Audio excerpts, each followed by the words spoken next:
So very good morning to students. Myself Sanjana from Infinity Education Hub. I completed my graduation, post-graduation in microbiology. I feel also from HP Institution like Punjab University. Still I am pursuing PhD doctorate. So आज हम discuss करेंगे emergency.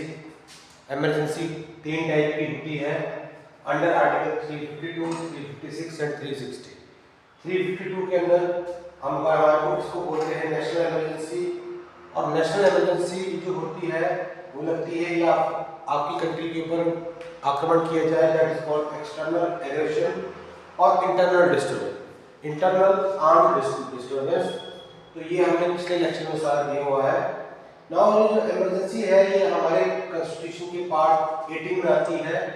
और इसका purpose क्या था? जब संविधान बना तो इसका पर्पस क्या था? The purpose for it to for the country की सॉवरेनिटी, यूनिटी, इंटीग्रिटी, सिक्योरिटी के लिए इस चीज को संविधान में रखा था। तो स्टूडेंट्स हमने कल लास्ट टाइम किया था आर्टिकल 252 के अंदर नेशनल इमरजेंसी, और इसमें दो पार्ट टाइप की इमरजेंसी आती है, ये एक्सटर्नल एग्रेशन या इंटरनल एग्रेशन। और इसकी सारा कंटेंट आपको मेरे पिछले वाले वीडियो में मिल जाएगा। आज हम करेंगे president rule under article 356 and financial emergency that is under 360। And in दोनों को डिटेल से याद करके इमरजेंसी वाला चैप्टर जो है हम कंप्लीट करेंगे। Now just come on article 356 there is called president rule। ये राज्यों में लगाई जाती है and the purpose for it ये इम्पोज की जाती है by president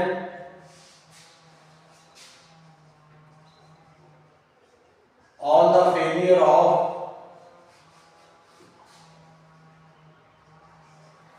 constitutional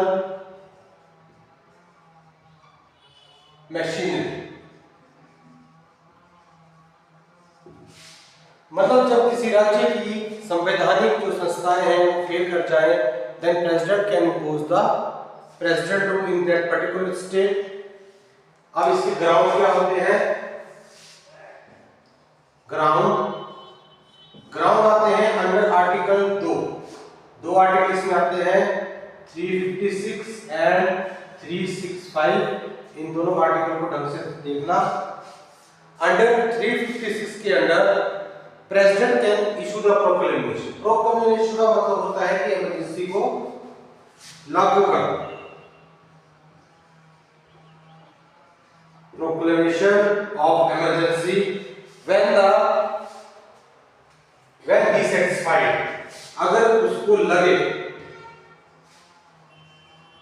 when he satisfied that the constitutional machinery of that state, particularly or particular state, किसी भी स्टेट की जो constitutional machinery है, संवैधानिक संस्थाएं हैं, they are not working according to constitution। मतलब अगर प्रेसिडेंट को लगता है कि किसी भी स्टेट के जो संवैधानिक संस्थाएं हैं या कॉन्स्टिट्यूशनल मशीनरी है, they are not working according to constitution, then they can impose the president rule under article 356। Under article 365 इसका 6 इसको याद रखने के लिए 356 ये है 365 के अंदर आता है if state particular state fail और not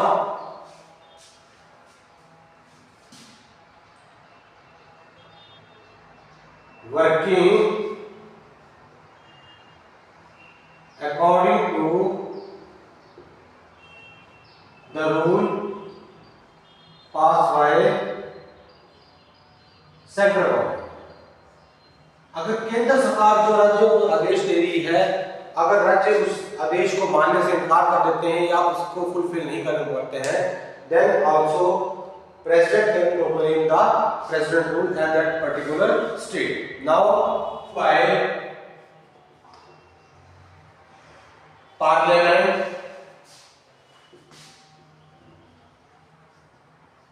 within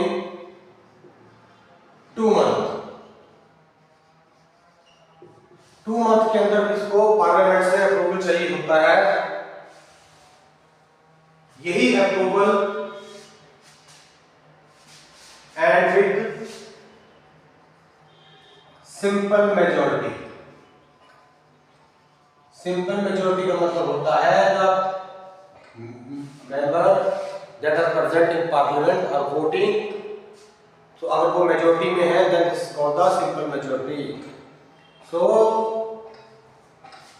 after the approval of the parliament, now the state emergency can continue for 6 months, 6 महीने की कंटिन्यूस होती है, एंड मैक्सिमम टाइम इसका हो सकता है 6 महीने के बाद पार्लियामेंट से इसको अप्रूवल लेना पड़ता है। Maximum time will be 3 years, 3 साल तक ये मैक्सिमम किसी भी स्टेट में लग सकती है।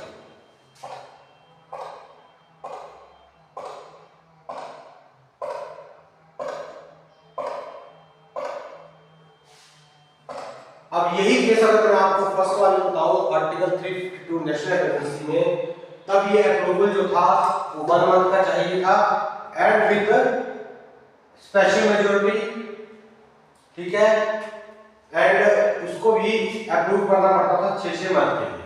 तो इसका मैक्सिमम टाइम जो है वो 3 ईयर है। कौन सा? 356। क्लियर?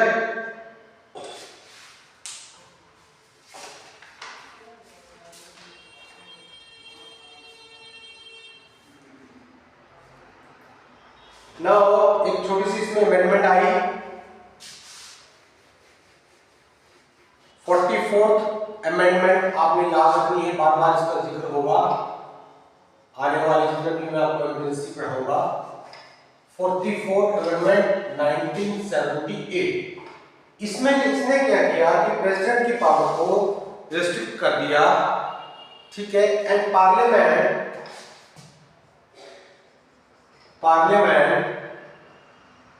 can extend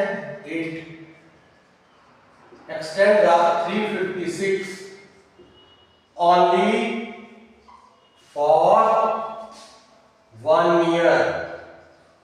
समझे कि 1978 से पहले इस इमरजेंसी को 3 साल के लिए एक्सटेंड किया जा सकता था, लेकिन 44th अमेंडमेंट 1978 इसके बाद parliament can extend 356 only for 1 year, और ऑल्सो ये 6 मंथ के लिए और एक्सटेंड हो सकती है, कैन एक्सटेंड फॉर 6 मंथ मोर। और इसके लिए 2 कंडीशंस हैं। इफ 352 मतलब नेशनल इमरजेंसी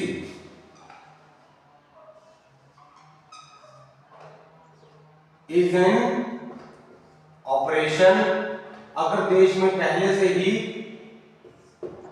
आपातकाल लगा हुआ है, राष्ट्रीय आपातकाल लगा हुआ है, तब इसको 6 मंथ के लिए इंक्रीज कर सकते हैं। या election commission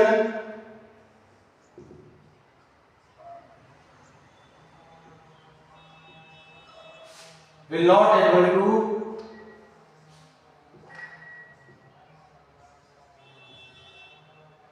carry out the elections in that state at that time।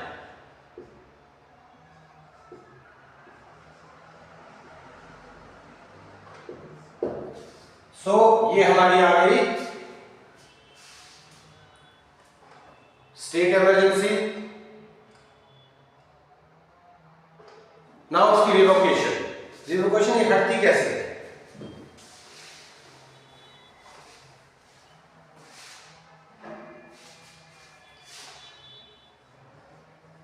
Revocation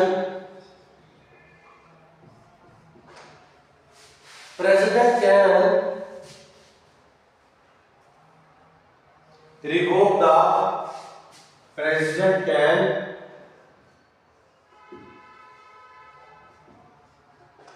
revoke it at any time without the approval of parliament. मतलब अगर पार्लियामेंट का अप्रूवल नहीं होगा तब भी प्रेसिडेंट को किसी भी टाइम में, मतलब पार्लियामेंट का इसमें कोई लेना नहीं, president can revoke it at any time. So this is the revocation. Now हम पढ़ेंगे इसके consequences. The consequences of president rule. consequences of president rule. इसके प्रभाव क्या होते हैं? First, president can take the power of state government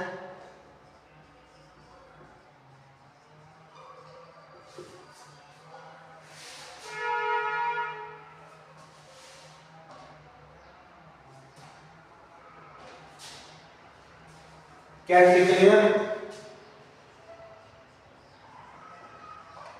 that parliament can act as state legislature. मतलब जो काम राज्य की विधानसभाएं करती हैं वो देश की पार्लियामेंट कर सकती है at the time of president. ठीक है. Now he also can, president also can dissolve the state legislature.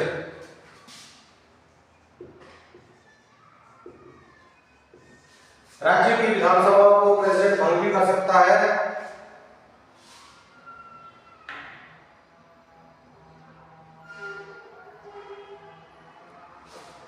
So these are the consequences of the president rule in a state. Now इसमें कुछ प्रॉब्लम्स आने लगी because after 1950 1950 के बाद आज तक more than 100 times state emergency लगी है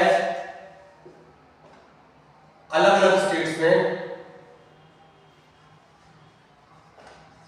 या इसको आप प्रेसिडेंट रूल बोल दो.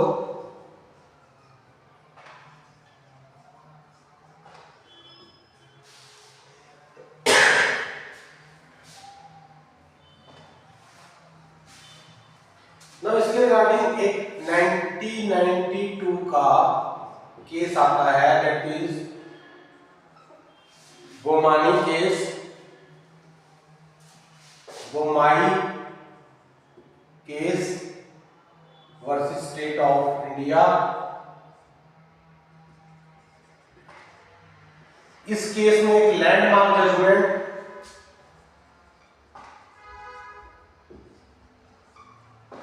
जजमेंट देते हुए सुप्रीम कोर्ट ने कहा कि the imposition of Article 356 at any time in a state, it violates the basic structure of Constitution.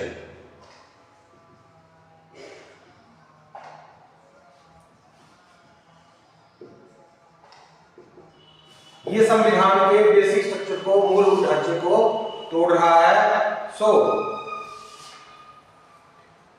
The supreme court put some restriction on the president rule. ठीक है. और इसको जब ये संविधान में 356 इंक्लूड किया गया, इसको डॉक्टर B.R. अम्बेडकर ने एक डेड लेटर भी बोला. एंड इसके पीछे उन्होंने बोला कि it is a dead letter for the state but its implementation should be at the end point. जब आपका एक एक्सट्रीम पॉइंट आ जाए उसी टाइम पे ये पोजीशन होनी चाहिए। नाउ इसमें थोड़ा सा बचा है बस, टॉपिक ऑलमोस्ट आपका कंप्लीट है। अब इसमें आप देखेंगे दो चीजें, 38 अमेंडमेंट, इन अमेंडमेंट्स में बार बार बोल रहा हूं, आप याद रखेंगे 1975 एंड 44th अमेंडमेंट 1978। इसमें जो था 38 अमेंडमेंट में इन्होंने बोला कि अंडर 356 मींस प्रेसिडेंट रूल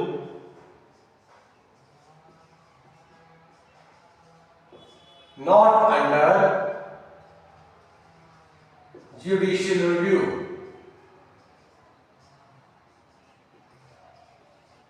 मतलब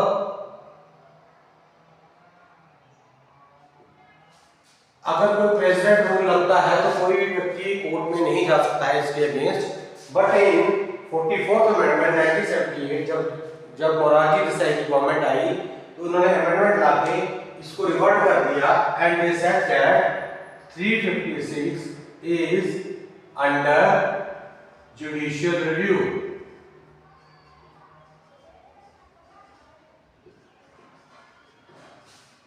So this is the whole about Article 356 President Rule. Now we move on the financial emergency. तो स्टूडेंट अब हम लास्ट में पढ़ेंगे financial emergency that is came under article 360। ये कभी भी भारत में नहीं लगी है आज तक। इवन जब 1991 का इकोनॉमिक क्राइसिस भारत में आया था तब भी ये इमरजेंसी नहीं लगेगी। ठीक है, अब इसको अप्रूव कौन करता है? It is proclaimed by president. ये प्रेसिडेंट के द्वारा ही लाई जाती है but it is approved by the parliament, the both house of the parliament with in 2 month के अंदर इसको अप्रूव करना पड़ता है।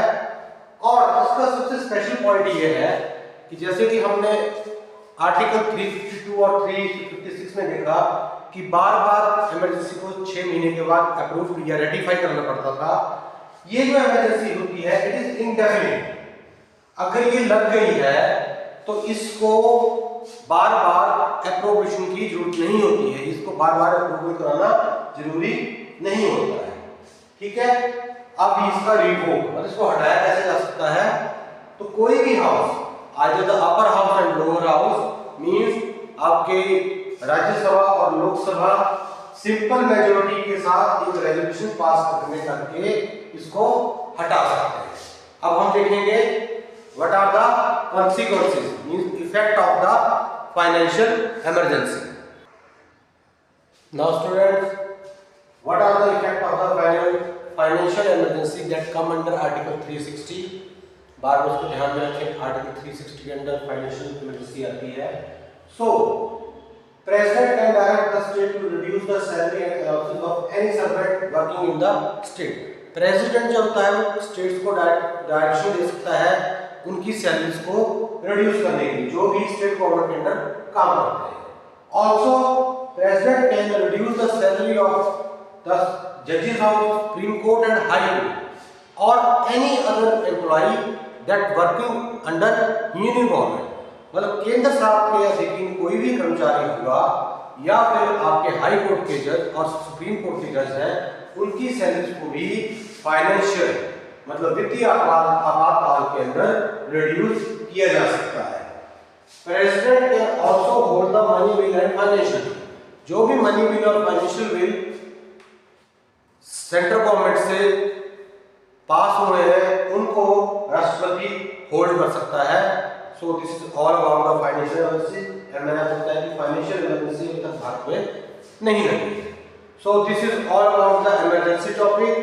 Now we move the polity from beginning, that is the making of constitution, history of constitution, fundamental rights, central government, state governments, इसके बारे में हम अगली अपनी जो आने वाली वीडियोस है और जो क्लासेस हैं वो आए।